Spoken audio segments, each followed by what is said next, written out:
Olha, é inacreditável. Eu imagino a raiva que o Lula deve estar de lidar com bolsominions, porque se já tem os bolsominions no Brasil, tem bolsominions piores em outro país. E o governo de Israel é um governo formado ali pela a creme de la creme, a nata do lixo tóxico bolsonarista. Então você lembra do bolsonarismo, você lembra da ala militar, da ala evangélica, você lembra aí da ala olavista, eram 3 alas? Junta tudo num lixo tóxico só, é o governo de Israel. Tem ali o fanatismo religioso deles, que é diferente dos judeus, o deles é bem tóxico. Tem ali também a parte militar deles, e tem ali aquela parte terraplanista, olavista, sadista, são sádicos, gostam de ver o sofrimento alheio e de tirar sarro e de debochar. Então imagina com o que o Lula está tendo que negociar. O governo brasileiro está aí há semanas tentando que haja um corredor humanitário para que as pessoas que estão na Palestina possam fugir da guerra. Porque essa é a primeira guerra aí na história que você tem, que as pessoas são proibidas de fugir. Não tem para onde correr. Por todos os lados, Gaza está cercada por muros. Pelo oceano, eles não podem sair. Para quem não sabe, tem praia lá. O mar, inclusive, é muito bonito lá. Mas eles não podem nem ir na praia, porque o mar deles está fechado por Israel faz 17 anos. Então imagina que eles estão dentro de Israel, apesar do território ser deles, eles estão dentro de Israel e quem os domina é Israel. E aí o que acontece? Tem 34 brasileiros lá e Israel simplesmente sequestrou. Estão sequestrados. Eles só serão libertados se o governo brasileiro pagar o resgate. Pagar o resgate significa o seguinte: apoiar a missão aí de Israel de exterminar todos os palestinos. Se o Brasil começar a declarar apoio a Israel, os brasileiros serão soltos. O Brasil tá aí se fazendo... Eu vejo o chanceler, eu fico até... Assim, eu sei que ele tem que falar isso para a imprensa. Eu imagino que ele deve estar pensando, que deve ser parecido com o que eu penso. Ele fala, olha... a gente não está entendendo os critérios aqui para que as pessoas sejam liberadas. Tem 2 milhões de pessoas lá, liberaram só 500 pessoas. Dessas 500, quase todas são americanos ou franceses, que são os 2 países que mais estão ajudando Israel financeiramente, dando dinheiro para Israel soltar bombas lá e matar as pessoas, e politicamente. São os países que mais estão tumultuando nas Nações Unidas para que não tenha uma resolução pedindo cessar-fogo. Estados Unidos e França. O Macron está fazendo um papel aí de genocida mesmo. Ele impôs leis aí duríssimas para quem protestar a favor da Palestina e tá com um projeto de lei aí do governo dele, que tem apoio da extrema-direita de lá. Não tem apoio total porque eles querem tumultuar a França lá, mas o projeto do Macron é de 2 anos de prisão para quem falar mal de Israel na França. Esse é o nível aí que está o Macron, tá? Esse é o presidente da França. Você vê que esse pessoal aí que está contra a extrema-direita lá nos Estados Unidos e lá na Europa, quando precisa, eles usam a mesma coisa da extrema-direita. É censura, é prisão e dane-se. Vamos nessa aí, nós somos os liberais. Você vê como é que é. Pois bem, o Lula está negociando, muita gente está aí cobrando que o Brasil corte relações com Israel, vários países já fizeram. Tem aí a Colômbia, a Bolívia, agora Honduras, o Bahrein, um dos maiores produtores de petróleo do mundo aí, também cortou relações. Vários países estão chamando os embaixadores de Israel, tirando eles de Israel. Vou chamar o embaixador para consulta. É o seguinte, você tirar o embaixador de Israel e trazer de volta para o seu país. É praticamente, embaixada não vai mais funcionar aqui. Muitos estão aí convidando os embaixadores de Israel para se retirar, mas nenhuma das nações aí que tem realmente grande relevância no mundo, como o Brasil é uma delas hoje, tá cortando relações com Israel. Se o Brasil fizesse, seria a primeira. E se o Brasil fizesse, aí diga adeus a esses 34 brasileiros. Então o Lula não pode fazer isso. O Brasil não é a Colômbia, o Brasil não é Honduras, o Brasil não é um país pequeno aí, anão diplomático. Não estou chamando Honduras, ou Colômbia, ou Bolívia de anões diplomáticos, mas na diplomacia mundial, a importância de Colômbia, de Bolívia, de Honduras, do Bahrein, juntos, não dá 10% do Brasil. Então, quando o Brasil toma uma posição mundialmente, é um posicionamento que as outras nações veem e querem saber o que pensa o Brasil. Então o Brasil se mantém neutro, buscando a paz. É isso que o Brasil faz. Queremos paz, queremos um cessar-fogo, queremos ali um corredor humanitário para as pessoas poderem sair aí e fugirem da guerra. Israel não quer. Israel quer extermínio. E aí, o governo está tentando, mas a verdade é que isso é um sequestro, viu? E as Nações Unidas, a ONU sai completamente desmoralizada, essa é a verdade. Essa é a primeira guerra aí lá no Oriente Médio, na era da internet e das redes sociais. Quando os Estados Unidos invadiram outros países aí, o Afeganistão, o Iraque, não tinha redes sociais. Eu lembro até hoje da edição do Jornal Nacional, da Fátima Bernardes, com os olhinhos brilhando, com aquela voz de coisa boa acontecendo, falando, olha, estão jogando bombas em Bagdá. Começaram os bombardeios dos americanos em Bagdá. Assim, fazendo promoção da guerra. Aquela guerra matou mais de 1 milhão de pessoas. 1 milhão de pessoas. Quando invadiram o Afeganistão também, mataram centenas de milhares de pessoas. E foi igual Israel está fazendo. Os Estados Unidos jogaram bombas sobre Bagdá, do mesmo jeito que está fazendo Israel, por 40 dias antes do primeiro soldado pisar lá.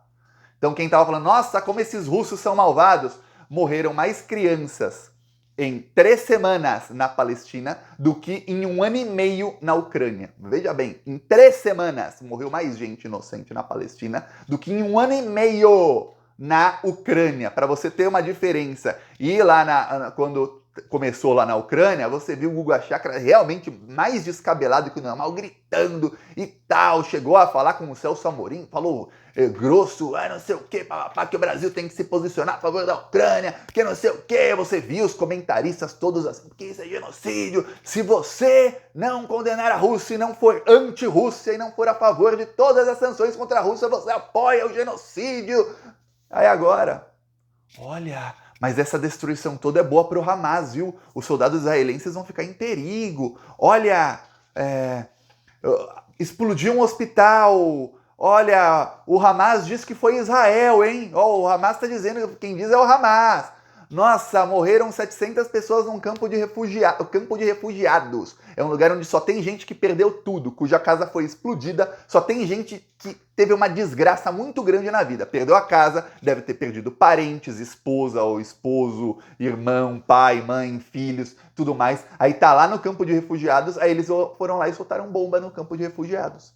E aí você vê a Globo dizendo, olha, morreram 700 pessoas de acordo com o Hamas. O Ministério da Saúde do Hamas, o Hamas não é país. Você vê a cobertura canalha. Enquanto isso, a Rússia fez testes nucleares na semana passada e eu mostrei aqui, mostrei os vídeos e tudo mais. Não vou mais mostrar aqui o vídeo do teste e tudo mais, só para mostrar o vídeo de como funciona a bomba. Para você ver, os testes foram bem sucedidos. 3 bombas nucleares na Europa, né?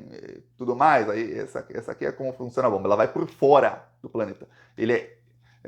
Aí dentro tem vários outros e elas saem. Então você vê que no mesmo míssil são inúmeras bombas nucleares, ou seja, para destruição total mesmo. A Rússia fez o teste e falou, tá boa a bomba, viu? Os Estados Unidos também estão apavorados com uma bomba chinesa que eles não sabem nem como funciona, não sabem nem onde explodiu e que eles perceberam os testes. Eles perceberam que essa bomba ela dá volta ao redor do mundo por fora do planeta, como aí a da Rússia está mostrando, só que mais alto ainda, ou seja, fora do planeta, onde não dá para pegar. E aí, quando ela chega no alvo, ela vai com tudo. Quer dizer, é um negócio que é praticamente impossível de você detectar, de saber onde vai cair, de você pegar. E os sistemas de defesa dos Estados Unidos não tem como acabar com um negócio desse. Então, eles resolveram mostrar aí poder de fogo. E, olha, viraram piada. Até na imprensa russa viraram piada. Vamos lá, aqui o teste de fogo dos Estados Unidos que fracassou. Fracassou o teste aí, ó. Tá aqui o americano soltando aqui a bomba. Deixa eu ver se tá com som aqui.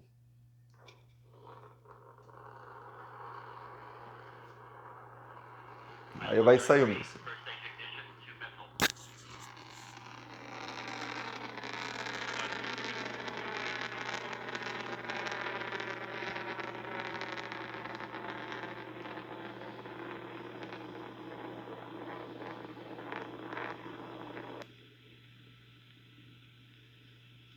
Aí tá saindo, deu ruim, não foi para onde eles queriam, tiveram que explodir no ar.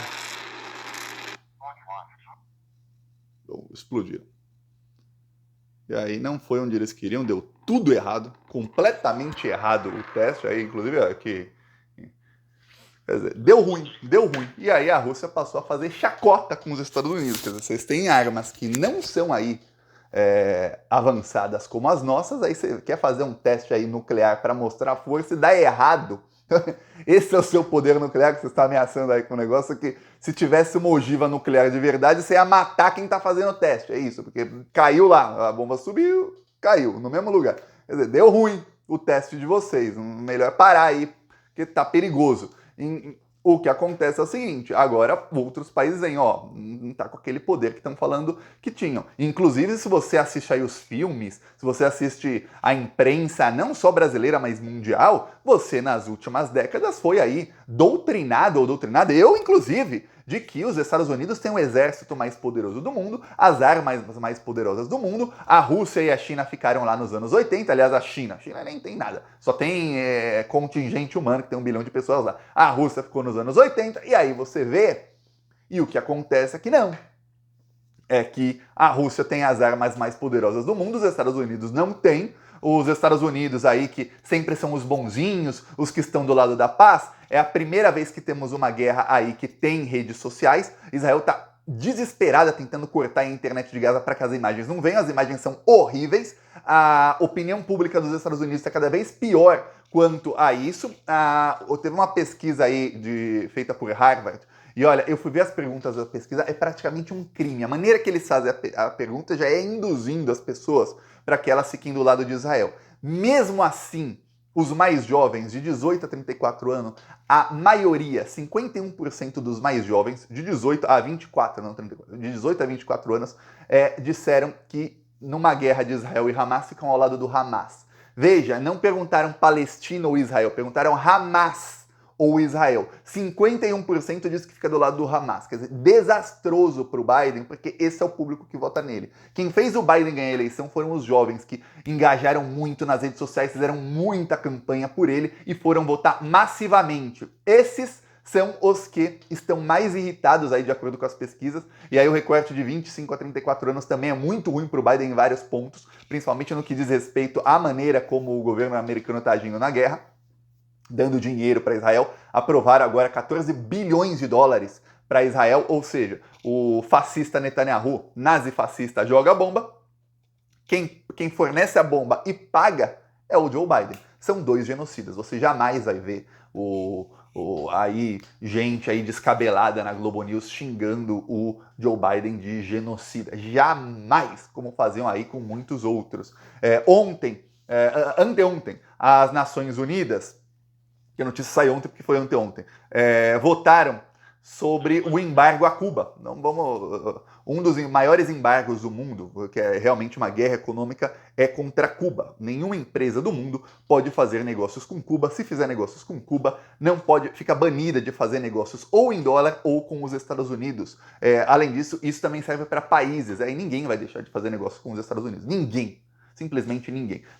Por isso a desdolarização é tão importante. E aí, só 2 países votaram contra o embargo a Cuba. Votaram a favor de permanecer o embargo a Cuba. Um deles, the United States, acho que até cuspi aqui falando, desculpa. E outro, Israel. Todos os outros foram a favor. Porém, tem que ser unânime. Quem inventou a regra? Estados Unidos.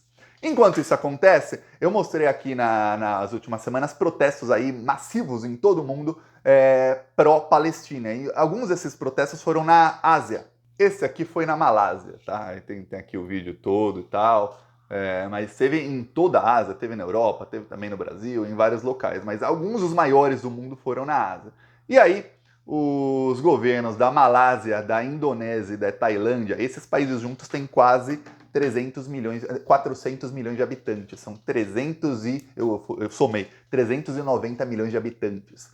Esses países ficam lá na Ásia, perto uns dos outros, e eles firmaram um acordo trilateral que começou a ser costurado em agosto. E agora, com essa gota d'água aí, eles assinaram o acordo e já está valendo. As transações entre esses países, você deve imaginar que como são países vizinhos, tem muita transação comercial entre eles, não serão mais em dólar, serão agora na moeda de alguns dos países, ou seja, nas moedas dos países que estiverem envolvidos. Isso significa que temos aí algumas centenas ou talvez mais de bilhões de dólares todos os anos que não serão mais utilizados. Ou seja, é um enfraquecimento muito grande. Está falando aí de países com quase 300 milhões de habitantes, 400 milhões de habitantes, é quase 5% do planeta Terra, simplesmente falando, ó, bane o dólar, não tem mais dólar aqui, a gente vai fazer transação na nossa moeda. A China está tentando convencer também as Filipinas e alguns outros países da África, da Ásia, para fazer um mega, imagina, a Ásia inteira parando de usar o dólar, para fazer um mega grupo. A Índia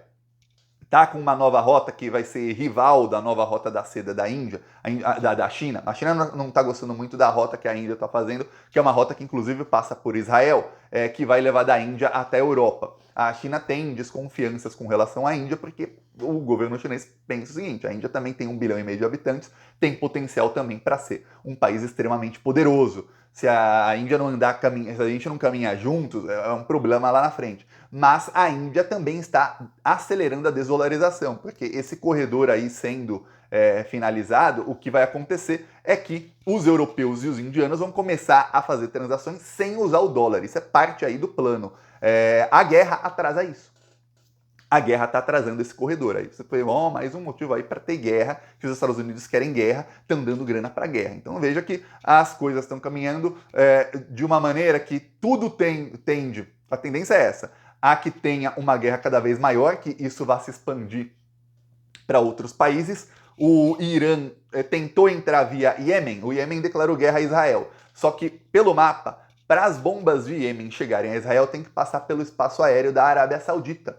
A Arábia Saudita está em guerra com o Iêmen. A Arábia Saudita falou, não, apesar da gente não ter nada aí a favor de Israel, a gente não vai deixar os seus mísseis passarem pelo nosso espaço aéreo, porque vocês podem usar isso como desculpa para atacar o nosso país. Então, não.